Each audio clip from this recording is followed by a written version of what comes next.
বলছি কি জান তুমি আমার সাথে দেখা করো, আমি তোমাকে সব খুলে বলছি, কার দোষ গুণ তারপরে তুমি বিচার করো, তুমি তো নিবাই, তাহলে সত্যিটা জানো। ওই যেদিন ওদের কোয়ার্ট দেয় ওই দিনই আমি হচ্ছে আপনার মহানগরে একটা রেস্টুরেন্টে ওর আমি বসি, তখন আমি সবকিছু খুলে বলি এই ঘটনা। ও ওইটা যে রেকর্ডিং করছে এটা কিন্তু আমি জানি না। আপনাদের ওই থানায় বসে একটা রেকর্ডিং চালিয়েছিল, আমি বারবার মুখ চেপে ধরছিলাম, আমি শুধু বলছিলাম আমরা পারিবারিকভাবে মিট করবো, এগুলো বইলো না। আমি বারবার চাচ্ছিলাম যে আমি তো জানি রিয়ার সঙ্গে থাকবে, আমি মিটমাট করছি, সেখানে আপনাদেরকে জানিয়ে সারা রিয়ামণিকে নিয়ে তুমি থাকবা, তাহলে তার 100 পুরুষের সাথে শুয়ে সহবাস করে আসলেও তুমি থাকবা, তাহলে এটা পাবলিকরে জানাবা কেন? তাতে কি তোমার সম্মান রক্ষা পেল? তাই না? এটাই আমি বোঝানো, আপনারা যে দেখছেন থানা, এটার জন্যই আমি বারবার দৌড়াদৌড়ি করছি, বুঝতে পেরেছেন? ওই রেকর্ডিংটা করার পরে আলম বলে কি রিয়াকে আসো আমরা ইসে যাই, 3 জনে আমরা মাওয়াই যাই। রিয়াকে বললাম, রিয়া বারবার বলছে না আমার শরীর ভালো লাগছে না, আমি বাসায় আসি, বলে না বাসায় এসো না আমার ভালো লাগছে না। আলম বলে তুমি বাসায় যাও। আমি যাই, রিয়াকে দেখি গোসল করে বেরিয়েছে, সত্যি কথা একদম রিয়েল, একটা মিথ্যা কথা না, ওই দিনের ঘটনা। বেরোনোর পরে রিয়া বলছে কি এই তুমি আসতে নিষেধ করলাম না আজকে, আমি শোনো আলমের সাথে চলো আমরা দেখা করবো। বেচারা কেমন করছে, বলছে দেখো মিথিলা আজকে আমি দেখা করবো না, আমার শরীরটা ভালো লাগছে না, তুমি আমার মেয়েকে নিয়ে তুমি তোমার বাসায় যাও, আমি রাতে নিয়ে আসবো। দ্রুত মেয়েকে রেডি করছি, করতে করতে না এর ভিতরে দেখি অভি ঢুকছে, মানে ও আমাকে দেখা, আমি যদি আলমকে বলে টলে দিই এই জন্য ও অভি ঢোকার পরে বলছে কি আমরা কথার নামে একটা মামলা করতে যাব মিথিলা, এই জন্য আলমের সাথে আজকে দেখা করিনি, তুই এবার বলিস না। আমি না আমি বলবো না।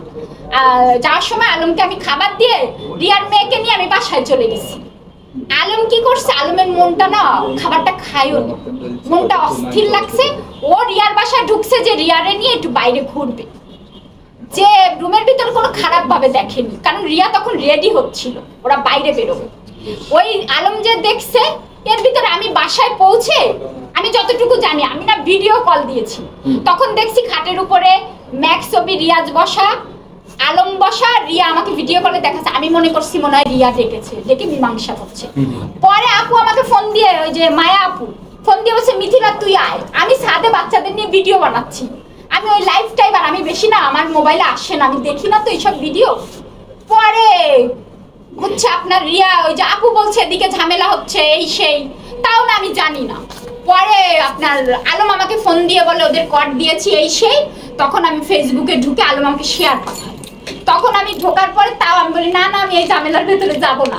ওর মেয়েরে বলে আম্মু ঘুমাও তুমি, 10টার দিকে ওর মেয়ে আর থাকবে না, বাসায় আসবে, মানে আমি এর ভিতরে ঢুকতামই না।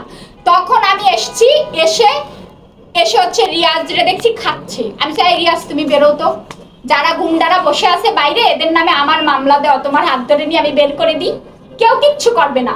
রিয়াজ রেডি হয়েছে ওরে নিয়ে নামবো, এর ভিতরে পুলিশ টুলিশ চলে আসছে, আর পুলিশ যখন রিয়াজরে নিয়ে গেছে আমি আর রিয়া হচ্ছে পরে যাব, ওকে তো পুলিশ নেবে, কিন্তু ওই সময় যে ওই কথা মেয়েটা মেরেছে রিয়া তো ওইভাবে ছুটে গেছে, আমি তো পরে আসছি, আমি রিক্সা গাড়ি কিছু পাচ্ছিলাম না, একদম একটা মিথ্যা কথা না এখানে, এইটাই ঘটনা। আমি তো জানি না কে না কে মেরেছে, তোমরা যে সাংবাদিক ছিল আমি তো মনে করছি আলমের লোকজন, আমি ওই রক্ত দেখে আমি উত্তেজিত হয়ে গেছি।